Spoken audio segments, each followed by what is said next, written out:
আমরা কর্মজীবীদের পূর্ণ বেতনে অন্তত 6 মাস মাতৃত্বকালীন ও 1 মাস পিতৃত্বকালীন ছুটি নিশ্চিত করব। আমরা নারীর ক্ষমতায়ন বাড়াতে নিম্নকক্ষে 100টি সংরক্ষিত আসনে নারী প্রতিনিধিদের সরাসরি নির্বাচনের ব্যবস্থা করব, যার সংখ্যা রাজনীতিতে নারী অংশগ্রহণের বৃদ্ধির সাথে সাথে হ্রাস করা হবে।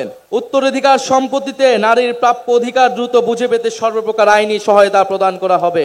বেসরকারি সরকারি প্রতিষ্ঠানে নিয়োগ, পদোন্নতি ও বেতন কাঠামোতে নারী পুরুষ বৈষম্য দূর করতে প্রয়োজনীয় নীতিমালা গ্রহণ করা হবে।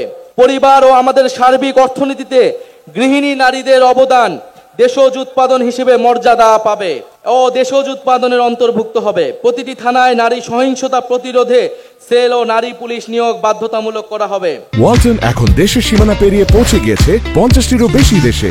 ওয়ালটন, ঘরে ঘরে বিশ্বজুড়ে। ধর্ষণ মামলার বিচার প্রক্রিয়া 6 মাসের মধ্যে সম্পন্ন করতে ফাস্ট ট্র্যাক ট্রাইব্যুনাল চালু করা হবে এবং ভিকটিমদের ব্যক্তি পরিচয় গোপন রাখার জন্য গণমাধ্যম নীতিমালা জারি করা হবে।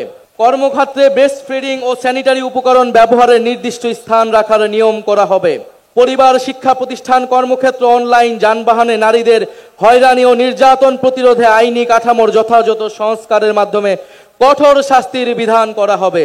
নারীদের শ্রমবাজারে অংশগ্রহণ নিশ্চিত করতে উন্নত মানের চাইল্ড কেয়ার ও বয়স্ক সেবা সার্ভিস গড়ে তোলায় প্রণোদনা দেওয়া হবে। স্বল্প আয়ের পরিবারকে চাইল্ড কেয়ার ভর্তুকি করা হবে।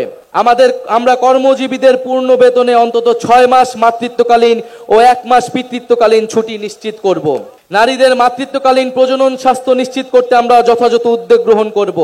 নারীদের কর্মসংস্থানে নিরাপদ যাতায়াতের জন্য বিশেষ বাস সার্ভিসের ব্যবস্থা চালু করা হবে। সকল নারীরা যেন প্রয়োজনীয় স্বাস্থ্য সামগ্রীর প্রাপ্যতা সুলভে যথাযথ উদ্যোগ গ্রহণ করা হবে।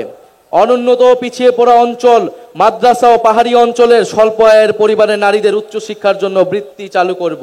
বাল্যবিবাহ, যৌতুক বন্ধের জন্য সচেতনতা বৃদ্ধির কার্যক্রমে ধর্মীয় ও রাজনৈতিক নেতাদের সম্পৃক্ত করা হবে।